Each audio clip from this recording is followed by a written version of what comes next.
జీవము గల దేవుని కుమారుడు యేసుక్రీస్తు నామమందు మీకందరికీ ప్రేమపూర్వకమైన వందనాలు తెలియజేస్తున్నారు. దేవుని ప్రియబిడ్డలారా, మరొకసారి దేవుని ఉచిత కృప ద్వారా మీతో మాట్లాడేటువంటి అవకాశం దేవుడు నాకు ఇచ్చాడు. అందుకు ప్రభువుకు నేను స్తుతులు తెలుపుతుంటున్నాను. ముఖ్యంగా ఈసారి మరొక్క మారు దేవుడు మీతో స్పష్టంగా, తేటగా, బలముగా మాట్లాడాలని కోరుతున్నాడు. ప్రపంచంలో పాపము చెలరేగుతుండగా, ప్రపంచంలో సాతాను యొక్క ఆయుధాలు అన్ని కూడా కుమరించబడుతున్నాయి. ఎందుకంటే దేవుని రాకడ సమీపించింది. సాతానుకు తెలుసండి వాడి దినములు కొద్ది మాత్రమే తెలుసండి. అందుకే ఇక వాడు శక్తి అంతటి ఒడ్డి యుద్ధరంగంలోకి దిగుతుంటున్నాడు. అలాగైతే దేవుని బిడ్డల చేతిలో దేవుడు ఇచ్చిన మహిమగల ఆయుధం ప్రార్థన అనేటువంటి ఆయుధం. ఈ బలమైనటువంటి ఆయుధాన్ని పట్టుకొని, ప్రార్థన అనేటువంటి ఆయుధాన్ని పట్టుకొని ఆ శత్రువైన సాతాను మనం చిత్తు చేయగలమండి. హల్లెలూయా. బైబిల్ గ్రంథంలో మహా గొప్ప ప్రార్థనా పరులు ఉన్నారండి. అందులో ఒక ప్రార్థన పరుడు సమూయేలు, మరి ఒక ప్రార్థన పరుడు ఏలియా, ఇంకొక ప్రార్థన పరుడు దానియేలు, అందరికంటే గొప్ప ప్రార్థన పరుడు యేసుక్రీస్తు. హల్లెలూయా. అందుకు దేవునికి వందనాలు చెల్లిద్దాం. ప్రార్థన అంటే ఏంటి? ప్రార్థన జీవితం అంటే ఏంటి? దానియేలు గ్రంథం 6వ అధ్యాయం 10వ వచనంలో గమనిస్తే ఒక చట్టం చేయబడింది. అది చాలా కఠినమైనటువంటి చట్టం. ఆ చట్ట ప్రకారం ఎవరు కూడా ఏ దేవునికి కూడా ప్రార్థన చేయకూడదు అని ఆనాటి రాజు ఒక చట్టాన్ని చేశాడు. అది 30 రోజుల వరకు. అయితే బైబిల్ చెప్తుంది, దానియేలు ఆ చట్టము చేయబడనని తెలిసి కూడా యథాప్రకారము, ఆ మాట చూడండి, యథాప్రకారం రోజుకు 3 మారు తన గదిలోనికి వెళ్తాడు, తలుపు మూసుకుంటాడు, యెరూషలేము వైపు తన కిటికీలు తెరుస్తాడు, తెరిచి యెరూషలేములో ఉన్న దేవునికి ప్రార్థన చేసేవాడు. హల్లెలూయా. అయితే ఆ మాట యథాప్రకారము అనేటువంటి మాట జ్ఞాపకం చేసుకుంటే, ఒక చట్టమైన, సామాజిక పరిస్థితి అయినా, ఇక ఏదైనా దానియేలు యొక్క ప్రార్థనను అడ్డుకోలేకపోయింది. ప్రేమైన వాళ్ళారా, ఎవరు ప్రార్థనా పరుడు, ఎవరు తమ జీవితంలో అత్యధిక విజయోత్సవంతో వెళ్ళగలరు, ఎవరు తమ జీవితంలో ఎటువంటి జటిలమైన సమస్యనైనా అధిగమించగలరు చెప్పమంటారా? ఎవరైతే దేవుని నామహిమార్థమై తమ యొక్క ప్రార్థనా సమయం అడ్డు లేకుండా ముందుకు సాగించేవారు, అడ్డు లేకుండా ఒక స్నేహితుడైనా, ఒక స్నేహితురాలైనా, ఒక బంధువైనా, ఇక ఎవరైనా కూడా ఏ చట్టమైనా, ఏ పరిస్థితి అయినా మన ప్రార్థనా జీవితాన్ని అడ్డుకునే దానికి వీల్లేదండి. ఆ విధంగా తన ప్రార్థనా జీవితాన్ని మలుచుకునేవాడే మహా గొప్ప ప్రార్థనా పరుడు, మహిమ కలిగినటువంటి ప్రార్థన జీవితం కలిగినటువంటి వ్యక్తి. దేవునికి స్తోత్రాలు చెల్లిద్దాం. ప్రార్థన పరులు అంటే ఎవరు చెప్పమంటారా? తాము ప్రార్థిస్తారు, ప్రార్థన చేయని వారిని ప్రార్థన చేయిస్తారు.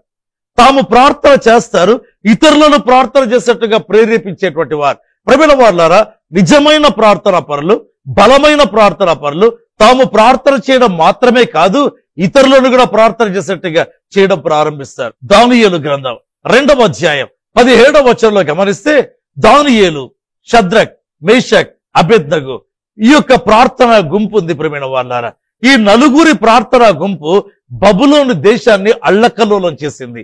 ఈ నలుగురి ప్రార్థనా గుంపు బబులోను దేశం యొక్క చట్టాలను మార్చివేసింది. ఈ నలుగురి ప్రార్థనా యోధుల ప్రార్థనా గుంపు ప్రియమైన వాళ్ళ ప్రతి పరిస్థితిని మార్చివేసిందండి. ఒక సంగతి చెప్పమంటారా? ప్రార్థన ప్రతి పరిస్థితి మారుస్తుందండి. అజేయమైన ప్రార్థనా శక్తి అనే పుస్తకం దేవుని కృపలో నేను రాశాను. నా పరిచర్యలోను మరియు బైబిల్ గ్రంథంలో ఉన్నటువంటి అనుభవాలు, ఉదాహరణలు చూపిస్తూ ప్రార్థన ఎంత బలమైందో నేను రాశాను. ఇప్పటికే వేల కొలది కాపీలు తెలుగు క్రైస్తవ ప్రపంచంలో విరివిగా వాడబడుతున్నాయి. అందుకు దేవునికి నేను స్తుతులు తెలియజేస్తుంటున్నాను. మీకు అవసరమైతే ఆ పుస్తకం వెంటనే మా కృపా కార్యాలయానికి సంప్రదించి తెప్పించుకోవచ్చు. ప్రియ దేవుని బిడ్డలారా, దేవుని వాక్యంలో గమనిస్తే ఎప్పుడైతే ఆ చట్టం చేయబడిందో, ఏంటి ఆ చట్టం? దానియేలు 2వ అధ్యాయంలో ఇంకొక చట్టం లేదా ఇంకొక ఆజ్ఞ ఏంటంటే, రాజు కనిన కళ యొక్క భావం ఎవరు చెప్పలేకుండా ఉన్నారు. కాబట్టి రాజు అనుకున్నాడు, ఈ మాంత్రికులు, జ్ఞానులు ఇంకెందుకు, చంపేయండి అన్నాడు. అప్పుడు దానియేలు అనే ప్రార్థన పరుడు ఏం చేశాడంటే, షద్రక్, మేషక్, అబేద్నగోల దగ్గరికి వెళ్ళి, జ్ఞానులతో పాటు మనము కూడా చంపబడకుండా ఉండనట్లుగా ప్రార్థించండి అని షద్రక్, మేషక్, అబేద్నగోలకు చెప్పాడు. దానియేలు ఎవరు చెప్పమంటారా? తాను ప్రార్థించేవాడండి. ఎలా ప్రార్థిస్తాడు? యథాప్రకారం ప్రార్థించేవాడు. అతని ప్రార్థనను అడ్డుకునేది ఏమీ లేదు. అయితే నా ప్రార్థన చాలు కదా అనుకునేవాడు కాదు. చాలా మంది ప్రార్థన పరులు ఇదొక ఆత్మీయ రోగం అండి. నా ప్రార్థన చాలు కదా, నేను ప్రార్థన చేస్తే చాలు కదా, నేను ప్రార్థన చేస్తే జరుగుతుంది కదా, కాదు ప్రేమైన వాళ్ళారా. బైబిల్లో గమనిస్తే దానియేలు మహా గొప్ప ప్రార్థనాపరుడు. ఎంత ప్రార్థనాపరుడు అంటే, ఒకరోజు దానియేలు ప్రార్థిస్తుంటే దేవాది దేవుడు గబ్రియేలు దేవదూతను పంపాడు. ఆ దేవదూత సందేశం ఏంటి చెప్పమంటారా? దానియేలు, నీవు ప్రార్థన చేయుట ప్రారంభించగానే పరలోకమందలి దేవుడు నన్ను పంపాడు అన్నాడు. దానియేలు అలా మోకరించాడంటే పరలోకంలో దేవదూత దిగి వస్తాడండి. అటువంటి ప్రార్థన పరుడు. అయితే నేను ప్రార్థిస్తాను గదా అనలేదు, నేను ప్రార్థన చేస్తే చాలు గదా అనలేదు. అయితే అతను ఏం చేస్తున్నాడు? షద్రక్ మేషక్ అబేద్నెగోల దగ్గరికి వెళ్ళి, ప్రియ దేవుని బిడ్డలారా, వారిని కూడా ప్రార్థన చేసడానికి పురిగొల్పుతుంటున్నాడు, వారిని కూడా ప్రార్థన చేసడానికి ప్రేరేపిస్తున్నాడు. నిజమైన ప్రార్థన పరుడికి 2 లక్షణాలు ఉంటాయి. మొదట తాను ప్రార్థించేవాడై ఉంటాడు, రెండవదిగా ఇతరులను ప్రార్థించేదానికి చెలరేపేటువంటి వాడై ఉంటాడు. అందుకే దానియేలు, షద్రక్ మేషక్ అబేద్నెగో ఈ నలుగురి యొక్క ప్రేయర్ సెల్ అద్భుతాలను తెచ్చిందండి. ప్రార్థనలు అవసరం. ప్రార్థనా గుంపులు, వాటినే ప్రార్థన సెల్స్ అంటారు. ప్రేయర్ సెల్స్ అవసరం అండి. కడప పట్టణంలో దేవుడు మా యొక్క పరిచర్యను ఆశీర్వదించాడు. ఈ రోజు ఈ పరిచర్యకు, ఆదివారపు ఆరాధనకు వేల సంఖ్యలో ప్రజలు హాజరవుతున్నారు. ఈ యొక్క పరిచర్యలో మా చర్చిలో 16 ప్రేయర్ సెల్స్ ఉన్నాయండి. 16 ప్రార్థనా గుంపులు ఉన్నాయి ప్రేమైన వాళ్ళారా. ఈ ఒక్కొక్క ప్రార్థనా గుంపు వారికి నిర్ణయించబడిన సమయంలో ప్రార్థిస్తుంటారు. అందుకు ప్రభుకు స్తోత్రాలు చెల్లించేస్తుంటున్నారు. రెండవదిగా, ఎప్పుడు ఈ యొక్క 16 ప్రార్థనా గుంపులు ప్రారంభమయ్యాయో చర్చి వ్యాపించడం ప్రారంభించింది. విపరీతమైన వేగముతో యొక్క చర్చ్ అనేది విస్తరించడం ప్రారంభిస్తుంది. అందుకు ప్రభుకు నేను స్తోత్రాలు తెలియజేస్తుంటున్నాను. ఎస్తేరు గ్రంథం 4వ అధ్యాయం మనం గమనిస్తే మొర్దెకై అనేటువంటి వ్యక్తి ఉన్నాడు. ఈ మొర్దెకై ఎవరు? బట్టలు చింపుకొని షూషను కోటలోకి వచ్చి అక్కడ రోధించినటువంటి వాడు. అయ్యో, రాజు చేసిన చట్టం అంటే ఇశ్రాయేలీయులను 1 దినములో చంపాలి అనే చట్టానికి విలాప వాక్యాలు పలికినటువంటి వాడండి. అయితే ఈ మొర్దెకై ఎంత ప్రార్థన పరుడు చెప్పమంటారా? ఉపవాసం ఉండినటువంటి వాడు. తర్వాత ఎస్తేరు ఏం చేస్తుంది?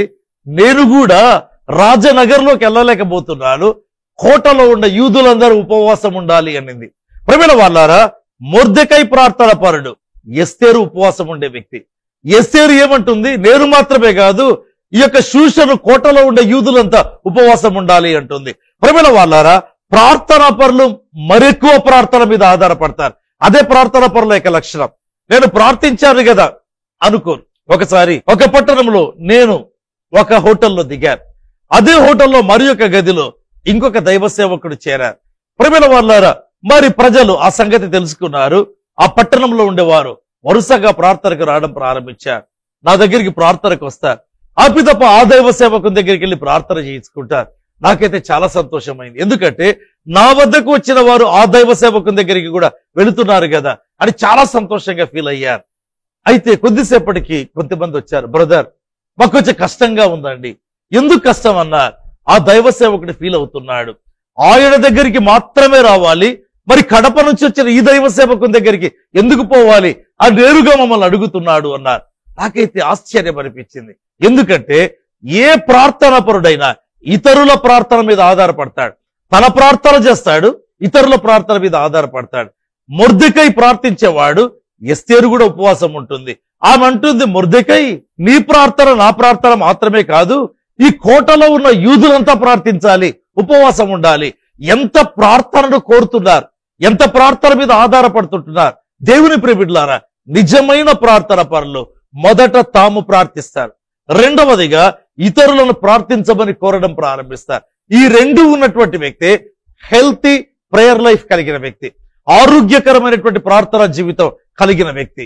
అపోస్తలుడైన పౌలు తెస్సలోనికీయులకు రాసిన 2వ పత్రిక 1వ అధ్యాయం 11వ వచనంలో, ఓ తెస్సలోనిక సంఘమా, నేను మీ కొరకు ప్రార్థిస్తున్నాను అన్నాడు. ప్రియమైన వాళ్ళారా, నిజమైన ప్రార్థనా పరుడు ఎప్పుడు కూడా తాను ప్రార్థించే వ్యక్తి ఏంటండి. ఈ ప్రార్థన పరులో 2 రకాలైనటువంటి ఆత్మీయ రోగములు ఉన్నాయి. కొంతమంది ఎలాంటి వారు చెప్పమంటారా? తాము ప్రార్థించారు, అయితే ప్రతి ఒక్కరిని ప్రార్థించమని అడుగుతుంటారు. ఇది ఒక ఆత్మీయ రోగం. అయ్యా, మీరు నా కొరకు ప్రార్థించండి. అమ్మ, మీరు ఎంతసేపు ప్రార్థన చేస్తున్నారు? అంత టైం లేదండి, అందుకే మిమ్మల్ని ప్రార్థన చేయమని అడుగుతున్నామంటారు. అది సరైన ఆత్మీయ జీవితం కాదండి. మరికొంతమంది ఉంటారు, మేము ప్రార్థిస్తున్నాము కదా, ఇతరులను ఎందుకు అడగాలి అంటారు. అదొక ఆత్మీయమైన రోగం. ప్రియమైన వాళ్ళారా, అయితే ఒక వ్యక్తి నిజమైన ప్రార్థనా పరుడైతే రెండు సంగతులు ఉండాలి. ఒకటి, తాను ప్రార్థించే వ్యక్తి అయి ఉండాలి. ఇతరులను ప్రార్థించమని కోరే వ్యక్తి అయి ఉండాలి. అపోస్తలుడైన పౌలు తెస్సలోనికే సంఘానికి రాస్తూ నేను మీ కొరకు ప్రార్థిస్తున్నాను అన్నాడు. 2వ పత్రిక తెస్సలోనికే పత్రిక 3వ అధ్యాయం 2వ వచనంలో పౌలు అంటాడు, ఓ సంఘమా, నేను మీ కొరకు ప్రార్థిస్తున్నానని చెప్పాను కదా, మీరు నా కొరకు ప్రార్థించండి అంటాడు. పౌలుకు ఒక అలవాటు ఉందా అండి, మీరు నా కొరకు ప్రార్థించండి అంటాడు. ఎందుకు అతడు ఒక గొప్ప వ్యక్తి చెప్పంటారా? ఇతరుల యొక్క ప్రార్థనలను కోరేవాడు. ప్రియమైన వారులారా, ఎవరైతే ఇతరుల ప్రార్థనలను కోరడం ప్రారంభిస్తారో వారు గొప్పవారండి. ఎవరు ఇతరుల ప్రార్థనలు కోరరో, నేను మాత్రం చాలు కదా అనుకుంటారో, వారి ఆత్మీయ జీవితంలో ఒక ఆత్మీయమైన రోగం ఉందండి. ఏ విధంగా మన శరీరానికి జబ్బులుంటాయో ఆత్మీయ జీవితానికి కూడా రోగములు ఉంటాయండి. అందులో ఒక రోగం ఇతరుల ప్రార్థనలను కోరకుండా ఉండడం. అందులో ఒక రోగం తాను ప్రార్థన చేయకుండా ఉంటూ ఇతరులను కోరడం. ఈ 2 రకాల జబ్బులు ఉంటాయండి.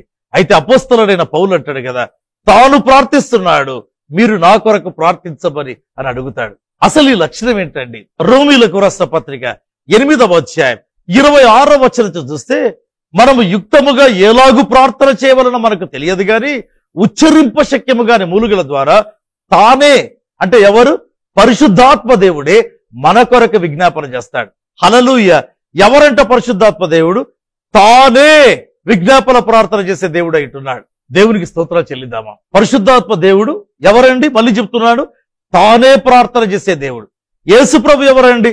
తండ్రి కుడిపార్శ్వమున కూర్చొని మన కొరకు విజ్ఞాపన చేస్తుంటాడు. పరిశుద్ధాత్మ దేవుడు మనలో ఉండి ఇక్కడ నుండి మన కొరకు విజ్ఞాపన చేస్తుంటాడు. 2 బలమైన విజ్ఞాపన ప్రార్థనల మధ్య నీవు నేను అనే ప్రార్థన పరులం ఉన్నాం. చాలా మంది అంటారు, బ్రదర్ మీరు ప్రార్థన చేస్తే మాకు మేలండి, ప్రసన్న కుమార్ గారు మీరు ప్రార్థన చేస్తే మాకు స్వస్థత కలుగుతుంది, మీరు ప్రార్థన చేస్తే మాకు అద్భుతం జరుగుతుంది అనేవారు చాలా మంది ఉన్నారు. ప్రియమైన వారులారా, అయితే నేను ఎలా ఫీల్ అవుతానంటే, నేను ప్రార్థిస్తాను నిజమే, నేను కాదని చెప్పాను. అయితే నేను అనే ఈ ప్రార్థన పరుడు 2 బలమైన ప్రార్థనల మధ్య ఉన్నాడు. ఒకటి, పరలోకంలో యేసుక్రీస్తున్నాడు, తండ్రి కుడిపార్శ్వమున కూర్చొని ఆయన బలమైన విజ్ఞాపన చేస్తున్నాడు. మరొకరు పరిశుద్ధాత్మ దేవుడు నాతో ఉంటున్నాడు, ఆయన కూడా విజ్ఞాపన చేస్తా ఉన్నాడు. ఆయన కూడా ఏం చేస్తున్నాడు? అదే రోమా 8:26లో రాయబడింది కదా, ఆయన తానే మన కొరకు విజ్ఞాపన చేస్తాడు. ఈ పరిశుద్ధాత్మ దేవునికి కూడా 2 లక్షణాలు ఉన్నాయి. ఒకటి, తాను ప్రార్థన చేస్తాడు, 2 మనలను ప్రార్థన చేయిస్తాడు. పౌలు తాను ప్రార్థన చేయిస్తాడు, సంఘాన్ని ప్రార్థన చేయమన్నాడు. దానియేలు తాను ప్రార్థించాడు, షద్రక్ మేషక్ అబేద్నెగోలను ప్రార్థన చేయమన్నాడు. ఇప్పుడు చూస్తే ప్రియమైన వారులారా, పరిశుద్ధాత్మ దేవుడు తానే ప్రార్థన చేసేవాడు. అయితే జకర్యా 12:10 గమనిస్తే, పరిశుద్ధాత్మ వరవిధికి వచ్చినప్పుడు ఆ ఆత్మ మనలను ప్రార్థన చేయిస్తాడు. అందుకే జకర్యా 12:10లో రాయబడింది కదా, విజ్ఞాపనము చేయు ఆత్మ, ప్రార్థన మరియు విజ్ఞాపనం చేయు ఆత్మ. ఈ ఆత్మ రాగానే మనలో ప్రార్థన ప్రారంభమవుతుంది. ఈ ఆత్మ రాగానే మనలో విజ్ఞాపన ప్రార్థన ప్రారంభమవుతుంది. ఎవరి జీవితంలో స్వస్థతలు, ఎవరి జీవితంలో అద్భుతాలు, ఎవరి జీవితంలో ఆశ్చర్య కార్యాలు అంటే, ప్రియమైన వారులారా, ఎవరు తాము ప్రార్థిస్తూ ఇతరుల ప్రార్థనను కోరుతారో వారి జీవితంలో ఏ అద్భుతమైన జరుగుతుందండి. ఏంటి? దానియేలు, షద్రక్ మేషక్ అబేద్నెగో ఈ 4 బబులోని రాజ్యాన్ని తలకిందులు చేశారు. ప్రపంచాన్ని ఏలేటువంటి బబులోని రాజ్యాన్ని తలకిందులు చేసింది ఒక రాజు కాదు, లేకపోతే చట్టసభ కాదు, లేకపోతే చట్టం కాదు, అయితే 4 ప్రార్థనా యోధులు. ప్రియమైన వాళ్ళారా, అందుకే ప్రతి సంవత్సరం కృపా మినిస్ట్రీస్ తరపున ఒక క్యాలెండర్ తయారు చేస్తామండి. ఆ క్యాలెండర్ అన్ని క్యాలెండర్ల లాగానే ఉంటుందండి. ఆ రోజుకు ఒక వాక్యము తప్పకుండా ఉంటుందండి. అయితే ఏ దేశము కొరకు ప్రార్థించాలి అనేటువంటి మరొక అంశం కూడా ఉంటుందండి. ఆ క్యాలెండర్ తెలుగు క్రైస్తవ ప్రపంచంలో ప్రియమైన వాళ్ళ విరివిగా వాడబడుతుంది. ఏమైనప్పటికీ బైబిల్లో గమనిస్తే యేసు ప్రభు యొక్క ఆత్మ, పరిశుద్ధ ఆత్మ, తాను ప్రార్థించే ఆత్మ, మనలను ప్రార్థన చేయించే ఆత్మ. నా యొక్క పరిచర్యలో చాలా సంవత్సరాల కిందట, అప్పటికి నేను పరిశుద్ధాత్మను పొందలేదండి, ఒక దైవ సేవకుడు బలవంతంగా నన్ను సేవలోకి దించాడు. అంటే అప్పటికి ఇంకా పిలుపు రాలేదు, సేవ పిలుపు రాలేదు. ఆ దైవ సేవకుడు వచ్చి, బ్రదర్ మీరు రక్షించబడ్డారు కదా, అవునండి, అలాగైతే సేవ చేయండి అని చెప్పి చాలా ఒప్పింపజేశాడండి. అప్పటికి నేను కాలేజీలో ఒక మంచి ఉద్యోగం కలిగి ఉండినాను. ప్రవీణ వాళ్ళరా, నా దగ్గరికి వచ్చిన వ్యక్తి కూడా ఒక కాలేజీలో ఉండేటువంటి ఒక లెక్చరర్. నా దగ్గరికి వచ్చి చాలా ప్రేరేపించారు, సేవ ప్రారంభించారు. అయితే ఏం జరిగిందంటే ఆ రోజుల్లో పరిశుద్ధాత్మను పొందలేదు కాబట్టి దయ్యములంటే భయం. ప్రేమల వారు నేను ఒక ప్రార్థన గుంపును కలిగి ఉండేటువంటి వాడిని. అంతలో ఏం జరిగిందంటే మా పట్టణంలో ఒక వ్యక్తి ఉద్యోగ రీత్యా వెళ్ళడం, ఒక అడవిలో చిక్కుబడి ఇక అడవిలో నుంచి రాలేక రాత్రి అడవిలో గడిపాడండి. ప్రేమల వాళ్ళ రాత్రి ఒక చెట్టు కింద చిమ్మ చీకటిలో దట్టమైన అడవిలో గడిపాడు. ఆ రాత్రి ఏమో జరిగిందండి. ఉదయం అవ్వగానే అతడు చాలా ఫెరోషస్ గా మారిపోయాడు, చాలా ఆక్రోషంగా. ప్రేమల వాళ్ళ మంచి యవ్వన ప్రాయం, రెండవదిగా శరీర బలం కలిగిన వ్యక్తి. అతడు టౌన్లోకి వచ్చాడు. అతనికి దయ్యం పట్టిందని అందరికి అనుకున్నారు. అతడు 10 మందిని కొట్టగలిగిన శక్తి కలిగాడండి ఆ దయ్యం చేత నింపబడి. అప్పుడు నా దగ్గరికి వచ్చారు, బ్రదర్ మీరు ప్రార్థన చేస్తారా అన్నారు. నాకా పరిశుద్ధాత్మ అంటే ఆ రోజుల్లో తెలియదు, పరిశుద్ధాత్మను నేను పొందలేదు కాబట్టి తీవ్ర భయానికి లోనయ్యా. నేను ప్రార్థన చెయ్యనంటే సిగ్గు అండి, అవమానం. చేస్తాను అంటే చేత కాదు. ప్రవీణ వాళ్ళారా, సాయంకాలం 6 గంటలకు ప్రతిరోజు మా యొక్క ప్రార్థన గుంపు కూడుకునే వాళ్ళం. వాళ్ళకి వెళ్ళి చెప్పారు, ఇదిగో ఈ విధంగా ఒక సమస్య వచ్చింది, అందరము ప్రార్థన చేద్దామా, అందరము ప్రార్థన చేద్దామా, నేను ప్రార్థన చేస్తాను, మీరు ప్రార్థన చేయండి. నాతో కలిసి ఒకవేళ ఒక 10-15 మంది ప్రేమిన వాళ్ళారా 2 గంటలు మొరపెట్టారండి. దేవా ఆ దయ్యమును పారదోలు, ఆ దయ్యమును పారదోలు. ప్రేమిన వాళ్ళారా మరుసటి రోజు ఆ వ్యక్తిని తీసుకొని వచ్చారు. ఏం జరిగింది తెలుసిన, ఆ రోజు ప్రార్థనలోనే ఆ దయ్యం వెళ్ళిపోయింది. నీవు ప్రార్థించు, ఇతరుల ప్రార్థనను కోరడం ప్రారంభించు. నీవు ప్రార్థించే వ్యక్తివై ఉండాలి, ఇతరుల ప్రార్థనను కోరేటువంటి వ్యక్తివై ఉండాలి. యేసుప్రభు ఈ రోజు నీతో మాట్లాడుతుంటున్నాడు. పరిశుద్ధాత్ముడే ప్రార్థిస్తాడు, పరిశుద్ధాత్ముడే మనలను ప్రేరేపిస్తాడు. లూకా సువార్త 22వ అధ్యాయం 40వ వచనంలో ప్రభు తన శిష్యులతో ఉన్నాడు, శోధనలో ప్రవేశించకూడనట్లు మెలకువగలిగి ప్రార్థించండి అన్నాడు. ఎవరండి చెప్పిందా మాట? ఆ గెత్సేమనే తోటలో వీళ్ళను ప్రార్థన చేయమని ప్రభు పడుకొని నిద్రపోలేదండి. ప్రభు తాను ప్రార్థిస్తూ చెమట రక్తపు బిందువుల్లాగా కారుతుండగా బొట్లు పడుతుంటే ప్రవీణ వాళ్ళ అటువంటి ప్రార్థన చేస్తూ ఇంకా అంటాడు, శిష్యులారా నేను ప్రార్థిస్తున్నాను, నా ప్రార్థన చాలు అని నేను చెప్పాను, 11 మందితో మీతో చెప్తున్నారు, ఈ గెత్సేమనే తోటలో మీరు కూడా ప్రార్థించండి అంటున్నాడు. తాను ప్రార్థిస్తాడు, ఇతరులను ప్రార్థించమని కోరుతాడు. అదే నిజమైన ప్రార్థన పరుని స్వభావం అండి. తాను ప్రార్థిస్తాడు, ఇతరులను ప్రార్థించమని నేర్పించేటువంటి వాడండి. ప్రేమ వాళ్ళారా, బైబిల్లో గమనిస్తే యేసు ప్రభు ఈ లోకాన్ని విడిచిపెట్టి పోతూ ఏం చేశాడు? ఇదిగో యెరూషలేము నుండి మీరు వెళ్ళక నా వలన వినిన తండ్రి యొక్క వాగ్దానం కొరకు కనిపెట్టండి అన్నాడు. ఏంటండి దాని యొక్క అర్థం? అప్పటి నుంచి ప్రేమ వాళ్ళారా వీరు మేడగదిలోనికి వెళ్ళి ఏక మనస్సుతో ఎడతెగక ప్రార్థన చేయడం ప్రారంభించారు. ప్రభువా ఈ లోకంలో నుంచి మీరు వెళ్ళక ముందు లేదా వెళుతూ ఎవరిని తయారు చేశారు అంటే ఎడతెగకుండా ప్రార్థన చేసే వారిని తయారు చేశాడు. ఇంకొక మాటలో చెప్పమంటారా, నేను పైకెళ్తున్నాను, తండ్రి కుడిపార్శ్వమున కూర్చుంటాను, అక్కడికి వెళ్ళి ఎడతెగకుండా మీ కొరకు నేను ప్రార్థన చేస్తాను. మరి మీరేం చేయాలి? మీకు ఒక హెచ్చరిక ఏంటంటే మీరు కూడా ఈ లోకంలో ఎడతెగకుండా ప్రార్థన చేయండి. నేను ప్రార్థిస్తాను, మీరు ప్రార్థించండి. గెత్సేమనే తోటలో నేను ప్రార్థిస్తాను, చెమట రక్తపు బొట్లు పడినట్లుగా మీరు ప్రార్థించండి. పరలోకానికి వెళ్తాను, అక్కడ నేను ప్రార్థిస్తాను, ఇక్కడ మీరు ఈ లోకంలో ఎడతెగకుండా ప్రార్థించండి. ప్రియమైన వాళ్ళారా, యేసు ప్రభు లాంటి ప్రార్థనా పరుడు ప్రపంచ చరిత్రలో మానవ చరిత్రలో లేరు. ముందు లేరు, ప్రస్తుతము లేరు, తర్వాత లేరు. ఆయనకు సాటి ఎవరు లేరండి. ప్రపంచ చరిత్రలో యేసుకు సాటి ఎవరు లేరు. ప్రియమైన వాళ్ళారా, యేసుకు సాటి యేసే. అందుకే ఆయన అద్వితీయ కుమారుడండి. అద్వితీయ కుమారుడు అంటే ఏంటి? ద్వితీయ అంటే 2, అద్వితీయ అంటే ఆయన తర్వాత రెండవ వాళ్ళు లేరని. యేసు ప్రభు తర్వాత ఇంకెవరు లేరండి, ఆయనే అద్వితీయ కుమారుడు. ప్రార్థనలో కూడా ఆయనకు సాటి ఎవరు లేరండి. చివరికి సిలువలో వేలాడుతూ కూడా ప్రార్థించాడు. మనకైతే తలనొప్పి వస్తే ప్రార్థించాం, కడుపు నొప్పి వస్తే ప్రార్థించాం. అయితే యేసు 3 మేకుల మీద వేలాడుతూ కూడా ప్రార్థనతో శ్రమలు ప్రారంభించాడు. ప్రార్థనతో మనం పరీక్షలు ప్రారంభిస్తాం, ప్రార్థనతో ఉద్యోగానికి వెళ్తాం, మంచిదే. పరీక్షలు మొదలు పెట్టకపోతే ప్రార్థనతో ప్రారంభిస్తాం, మంచిదే. ఒక ఆపరేషన్కి వెళ్తుంటున్నాం, ప్రార్థనతో వెళ్తాం, మంచిదే. అయితే శ్రమలు కూడా ప్రార్థనతో ప్రారంభమా? బైబిల్లో గమనించే సిలువలో వేలాడుతూ తండ్రి వీరేమి చేయించున్నారు అని మొరపెట్టాడు. ఒక ప్రార్థన చాలు కదా, ప్రభువా చాలా కష్టంగా ఉంది, చీలలు కొట్టారు, రక్తం కారుతా ఉంది, మొత్తం నా శక్తి అంతా అయిపోయింది, ఈ ఒక్క ప్రార్థన చాలంటాడా అనడండి. మళ్ళీ మధ్యలో ఇంకొక ప్రార్థన, నా దేవా నా దేవా నన్ను ఎందుకు చేయి విడిచితివి అని ఇంకొక ప్రార్థన. అయిపోయింది కదా అనుకుంటే చివరి ప్రార్థన, మళ్ళీ ముగింపు ప్రార్థన, తండ్రి నీ చేతికి నా ఆత్మను అప్పగిస్తున్నా. ఆ సిలువలో వేలాడుతూ రక్తము కారుతుండగా, వీపు మీద కొరడా దెబ్బలు పడి ఉండగా వీపు ఆనుకోలేడండి. ఎందుకంటే ఆ వీపంతా గాయాలే.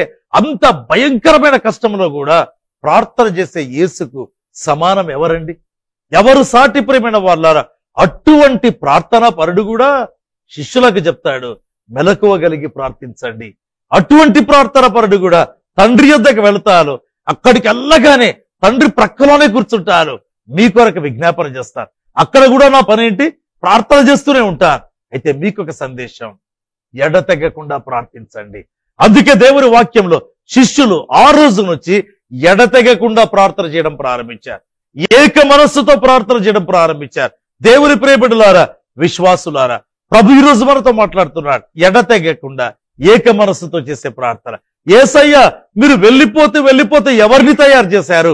ఎడతెగకుండా ఏక మనస్సుతో ప్రార్థన చేసే వారిని తయారు చేశాడు. ఈ సందేశం వింటున్న దేవుని బిడ్డ, ఎడతెగకుండా ప్రార్థన చేస్తున్నావా?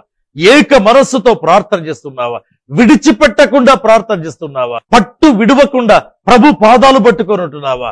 ప్రభు ఈ రోజు నీతో మాట్లాడుతుంటున్నాడు. రోమీలకు రాసిన పత్రిక 8వ అధ్యాయం 15వ వచనం గమనిస్తే పౌలు అంటాడు కదా, అబ్బా తండ్రి అని మొరపెట్టి ఆత్మను దేవుడు మనకు అనుగ్రహించాడు. పరిశుద్ధాత్మ మనకి నేర్పిస్తాడు ఏంటి? అబ్బా తండ్రి అని మొరపెట్టడం.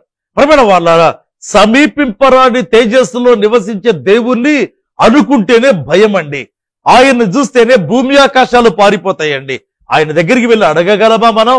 అందుకే పరిశుద్ధాత్ముడు కొత్త పాఠాలు నేర్పించాడు. ఆయన దేవుడు మాత్రమే కాదు, ప్రియమైన తండ్రి అని నేర్పించాడు. అందుకే ప్రభు పరలోకపు ప్రార్థన నేర్పిస్తూ పరలోకమందున్న మా తండ్రి అన్నాడు. ఆ దేవుడు, ఆ గొప్ప దేవుడు మాత్రమే కాదు, నీ సొంత తండ్రి అన్నాడు. అంటే అర్థం, మీకేం కావాలనో అడగండి అని దేవుడు నేర్పించాడు. ఆయన తండ్రి కాబట్టి మీకేం కావాలనో అడగండి అని దేవుడు నేర్పించాడు. ప్రేమైన వాళ్ళారా, కనుక ధైర్యముతో కృపాసింహాసనం దగ్గరికి మనం చేరవలసిన వారమైంటున్నాం. దేవుడు తన పరిశుద్ధాత్మతో నన్ను నింపింది మొదలుకొని 1982లో ప్రభు నాతో మాట్లాడాడు. ఆ పిదప ఆత్మచేత నింపాడు. అప్పటి నుంచి ఇప్పటి వరకు ఆ ప్రార్థన జీవితం కొనసాగుతూనే ఉంది. ఆయన కృపలో కొనసాగుతూనే ఉంది. అందుకే ఎన్నో స్వస్థతలు, ఎన్నో అద్భుతాలు, ఎన్నో ఆత్మలు పట్టబడ్డాయి. స్వచ్ఛమైన ఆత్మ నడుపుదలతో కూడిన అపోస్తలుల బోధను బోధించే కృప దేవుడిచ్చాడు. హల్లెలూయా. దానియేలు గ్రంథం 2:18, దానియేలు 6:10 తర్వాత గమనిస్తే దానియేలు 2 పోరాటాల్లో గెలిచాడు. ఒకటి, 6వ అధ్యాయంలో ఉండే చట్టం మారిపోయిందండి. చట్టాలు మార్చింది నలుగురి ప్రార్థన. దానియేలు 2వ అధ్యాయంలో గమనిస్తే ఆ రాజు చూసిన కళ మళ్ళీ తాను చూడాలనుకున్నాడు. ఇటువంటి ప్రార్థనలు కూడా చేస్తారండి. ప్రార్థనా పరుడుగా ఒక వ్యక్తి ఉండే కొలది ప్రార్థనలోని బలం అత్యధికంగా తెలుసుకుంటారు. నేను ఏదైనా అడుగుతాను నా దేవుణ్ణి అని చెప్పగలను. దేవా, పరీక్షల్లో 35 మార్కులు ఇచ్చి పాస్ చేయి ప్రభువా, ఇంత ఇస్తే చాలని వారు ఉన్నారు. ప్రభువా, నాకు డిస్టింక్షనే కాదు నాయన, ఇంకా హై డిస్టింక్షన్ రావాలి అని అడిగే మరికొందరు ఉన్నారండి. ఎంత ప్రార్థన పరుడవైతే అంత ఎక్కువ అడుగుతావు, అంత అసాధ్యమైనవి పొందాలని అడుగుతావు. నా పరిచర్యలో దేవుని కృపలో ఎన్నో అద్భుతాలు, ఎన్నో సూచక క్రియలు, ఎన్నో వింతలు. కారణం ఆ గొప్ప దేవుడు ఇచ్చినటువంటి ప్రార్థన విజ్ఞాపనము చేసే ఆత్మ. దేవుని ప్రేమించారా, మీరు కూడా ఈ ప్రార్థనతో ఏకీభవిస్తుండగా మీ కొరకే ప్రార్థించబోతున్నారు. కళ్ళు మూసుకుందాం.